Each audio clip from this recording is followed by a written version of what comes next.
afternoon, all. I thought I'd take a few moments to offer a few comments on the strategy for South Asia that President Trump outlined last night in his address to the nation, and then take a few of your questions on that subject.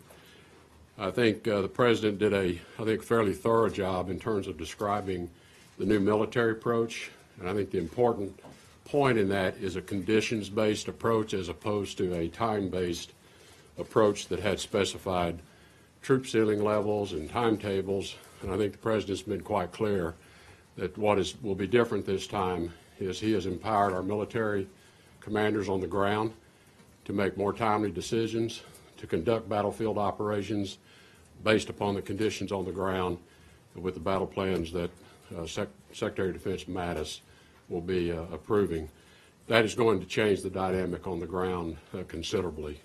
These are some of the same tactics that have been employed in the very successful campaign to defeat ISIS in Syria and Iraq.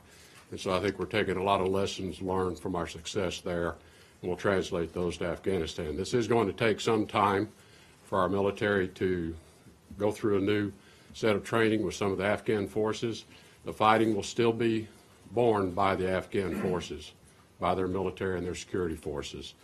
But we believe that we can turn the tide of what has been a losing battle over the last year and a half or so, and at least stabilize the situation and hopefully start seeing some battlefield victories on the part of the Afghan forces, who have fought very bravely, but they've been fighting, I think, with less than full capabilities that we can give them.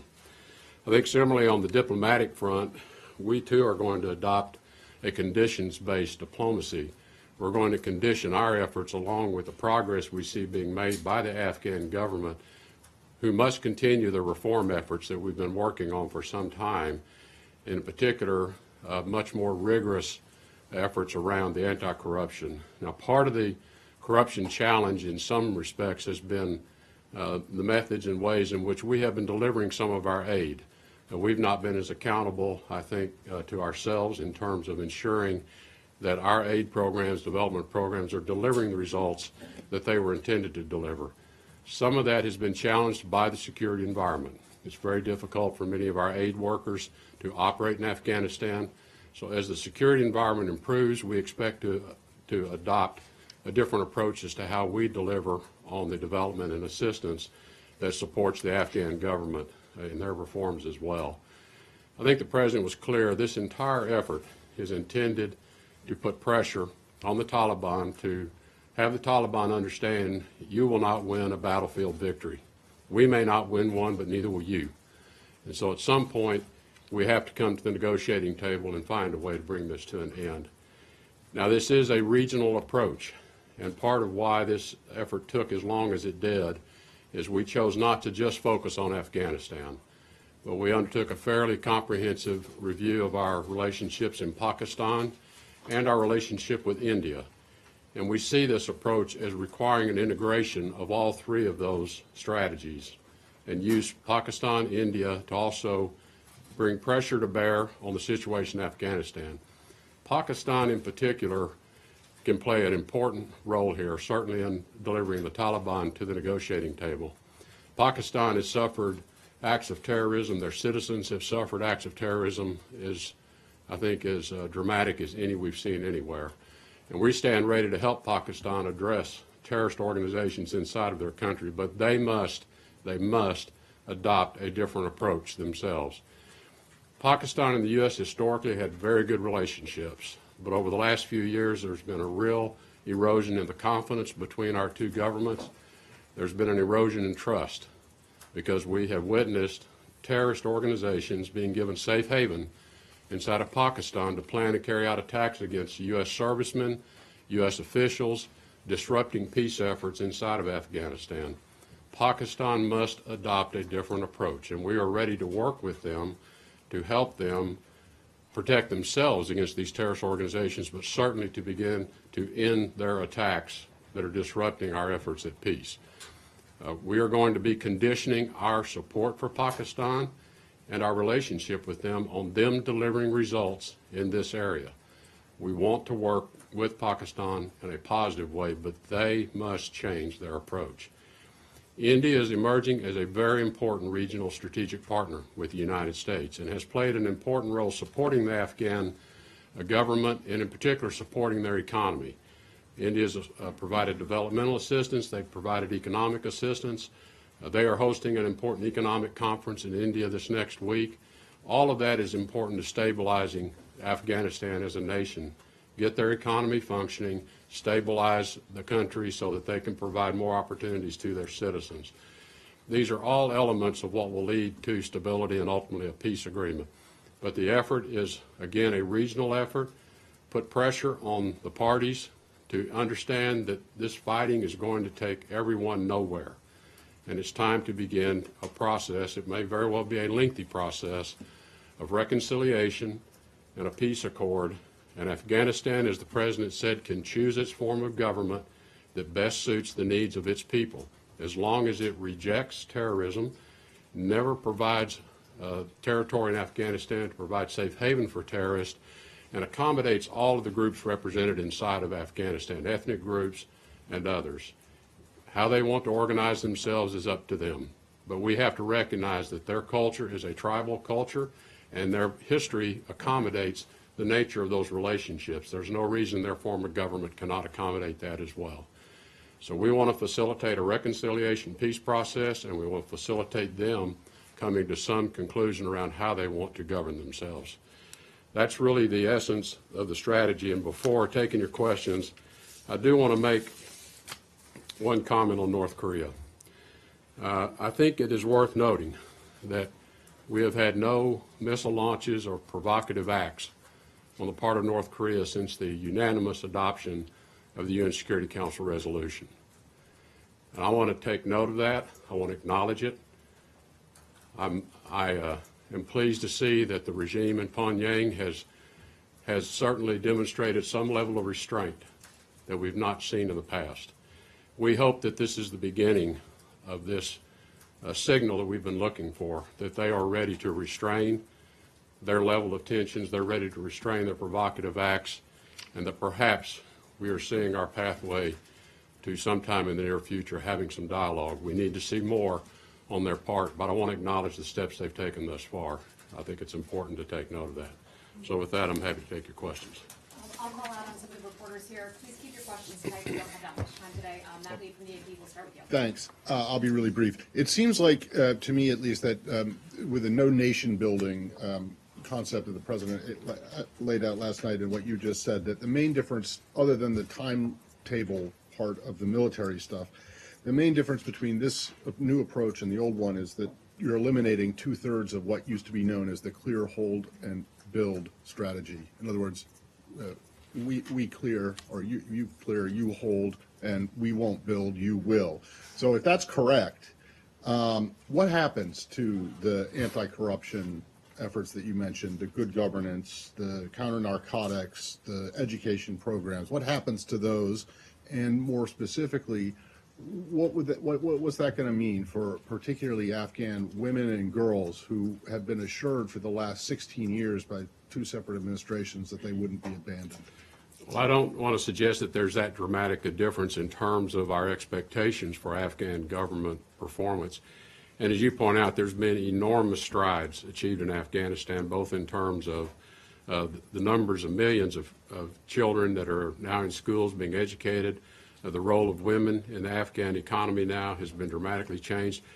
I don't expect any of that to be rolled back. I think that has become part of the Afghan government structure. It's become part of what the Afghan people themselves, I think, expect.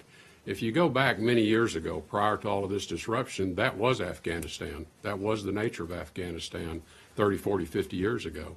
So I think it is part of their culture already. We want to support that. In terms of the clear and hold, that is still the approach, is that areas will be cleared and Afghan security forces can hold those areas, thereby enabling some growth in the Afghan economy. Part of what Afghanistan struggles under is they do not have control over but a portion of their economy. So as the forces are able to either hold areas and stabilize them, certainly not give up further ground, and they're still losing ground today, as you well know. So this is going to take a little while. but is to stabilize and then hopefully begin to regain control. And as ground is gained, it will be held by Afghan security forces, while allowing the Afghan government to continue what it has been very successfully doing under our assistance now for many years, and not roll back any of those gains that have been made. I don't think that's the aspiration of the Afghan government or the Afghan people either. So we're going to continue to help them institutionally. We may be taking different approaches and not putting so much of the U.S. taxpayer dollar on the ground, building schools and building infrastructures. We think there are plenty of others that we're going to call upon for assistance as well.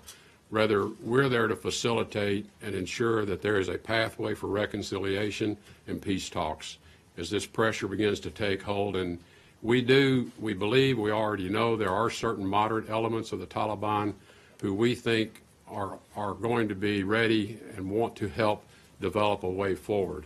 How long that will take will be, again, based on conditions on the ground.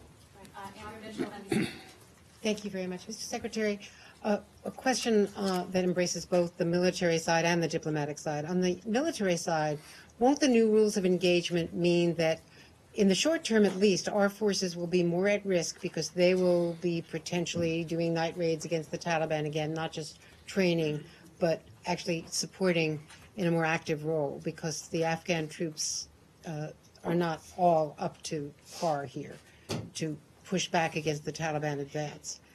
And on the diplomatic side, why didn't the president mention Russia's rearming of the Taliban, which General Nicholson has been talking about very openly? He seemed to be letting Russia off the hook in his speech. And do you have enough people, given the fact that there are not Trump-confirmed diplomatic appointees in many of these positions in the region? Well, on the military operations side of it, I would really defer to the Department of Defense to answer that one, other than I know the approach is going to be, as I said, similar to what we have had success elsewhere. As Secretary Mattis describes it, it's a by, with, and through approach. And I think that's part of why the need for a step up in troop levels is so we can now at the battalion level organize and help the Afghan Army fight in a different way with close ground advisement at the battalion level and the ability to call in support on a more timely basis as needed to ensure victory as opposed to either stalemate or defeat. With respect to the comment about Russia, to the extent Russia is supplying arms to the Taliban, that is a violation, obviously, of international norms, and it's a violation of UN Security Council norms. We certainly would object to that and call Russia's attention to that. If anyone's going to supply arms, it needs to be through the Afghan government.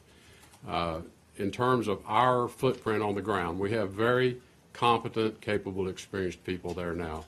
Our Afghan ambassador is remaining on the job at this time. We have a Pakistan ambassador that's been nominated. We hope to have that person cleared through the process soon.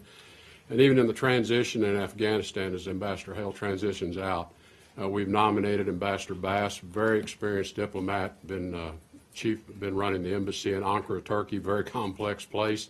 He's very well equipped to step into this situation as well. And we are looking at a couple of different people for the Special Representative to Afghanistan Pakistan position. It's open currently. It's being filled with a very experienced individual today. So we're ready to get going with very competent people we have, and I'm not at all concerned about the competency level or the experience of the people that we have working on this. I'm quite confident with them. And India? On this next question, Martha Raddatz from ABC. Sorry, Secretary Tillerson, I know you don't want to talk about the military, but you were just using some military terms and battalion level and that. I know and understand why the administration does not want to talk about tactical moves, but strategy. Don't the American people deserve to know approximately how many more of their sons and daughters will be going back to Afghanistan in a war that's lasted nearly 16 years?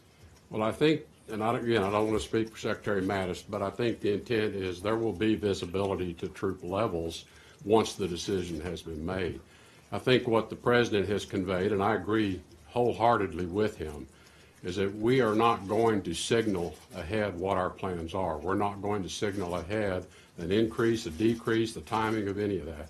It will be driven by conditions on the ground. The only way we can defeat an enemy that is as nimble and as cagey tactically as this enemy is, we have to be as cagey and tactical as they are. And we've not been fighting that way. Could that include strikes in Pakistan? I'm not going to comment on what it could include, but the President's been clear that we are going to protect American troops and servicemen.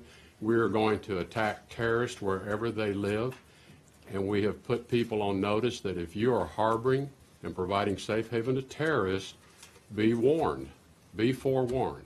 And we're going to engage with those who are providing safe haven and ask them to change what they're doing and help us help them. Because in my view, the greatest benefactor, other than the Afghan people themselves, to achieving stability and peace in Afghanistan are the people of Pakistan. They will benefit more than any other nation. Margaret Brennan, CBS. Mr. Secretary, in the back here. You said no preconditions to talks. Specifically, are you saying that the U.S. no longer expects the Taliban to accept the Afghan constitution and specifically the rights of women? And on Pakistan, did you articulate in specific terms, or do you plan to Pakistan the consequences of their actions, whether it be sanctions, dropping their non-NATO ally status? I mean, what exactly have you communicated or do you plan to communicate? Well, I had a good call with the Prime Minister of Pakistan yesterday afternoon to give them a bit of a forewarning of what they were going to hear in the President's speech. And also we did touch on the points I've made to you today. We are going to be engaging with them in a very serious and thorough way as to our expectations and the conditions that go with that. And all of those things you just listed are on the table for discussion if, in fact, they are unwilling to change their posture or change their approach to how they're dealing with the numerous terrorist organizations that find safe haven inside of Pakistan. Again, it is in Pakistan's interest to take those actions. When we say no preconditions on the talks, I think what we are saying is, look, the government of Afghanistan and the Taliban representatives need to sit down and sort this out. It's not for the U.S. to tell them it must be this particular model, it must be under these conditions. And I think that's what the President means when he says we're no longer nation building. Look, we've tried taking certain principles and forms around the world, and sometimes it works, and a lot of places it doesn't work. We don't know what's going to emerge here. We're going to be there, obviously, to encourage others, but it's going to be up to the Afghan government and the representatives of the Taliban to work through a reconciliation process of what will serve their needs and achieve the American people's objectives, which is security. No safe haven for terrorists to operate anywhere in Afghanistan now or in the future.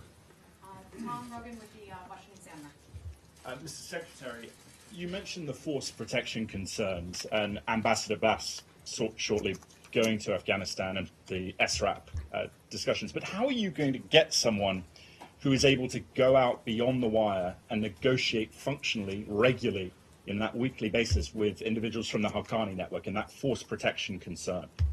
Well, we are going to have to improve the security environment. It is not, the environment today is not conducive to carrying out those types of activities. You're exactly right.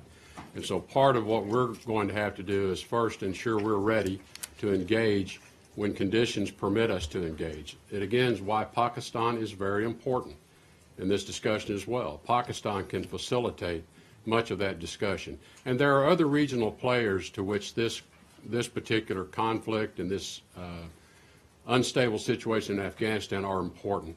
We've had discussions with the Chinese about a role they might be able to play. We've had discussions with the Russians about the role they could play if they choose to. And certainly regional players in the Gulf, GCC member countries, are very interested in seeing this area in Afghanistan stabilized as well. So there are a lot of partners out here on the periphery that I think will have, from time to time, important roles they can play. Ultimately, it comes down to the two parties, the Afghan government and the Taliban representatives. Felicia Schwartz from the Wall Street Journal. Thanks, Mr. Secretary. Going back to Pakistan, officials for quite some time, Democratic and Republican administrations, have tried to get the government to stop giving safe haven to the Haqqani network terrorist groups. What leverage do you think you have? Well, I think it's, obviously we have some leverage that's been discussed in terms of the amount of aid and military assistance we give them, their status as a non-NATO alliance partner. All of that can be put on the table. But, you know, at the end of the day, Pakistan has to decide what is in Pakistan's best long-term interest from a security standpoint for themselves and for their people. Quite frankly, as I evaluate Pakistan's current situation, if I were the Pakistan government, I would have growing concerns about the strength of the Taliban and other organizations inside of Pakistan who seem to be growing their numbers and their presence to the point that at some point they become a real threat to the stability of the Pakistani government itself. I think they need to be thinking about what is in their best long-term interest and how can we work with them to achieve a safer, more stable Pakistan in the next decades to come as well. I think it really is up to them. They've got to ask themselves that question. Why does this work for them, and why is this going to continue to support their stability and the survival of their government in the years ahead if they continue to allow these elements to just grow and maintain their presence inside of Pakistan? Last question. Welcome, AFP. Thank you, Mr. Secretary. Don't you fear on the other side that too much pressure, too tough pressure on Pakistan may destabilize Islamabad and may have destabilizing all the region with having Taliban stronger in the country? That is a concern, and that's why I made the comments I just made, that I think it's important that Pakistan begin to think about its ability to contain these groups as well. It's why, though, we take a regional approach. The U.S. alone is not going to change this dynamic with Pakistan. You know, India and Pakistan, they have their own issues that they have to continue to work through. But I think there are areas where perhaps even India can take some steps of rapprochement on issues with Pakistan to improve the stability within Pakistan and remove some of the reasons why they deal with these unstable elements inside their own country.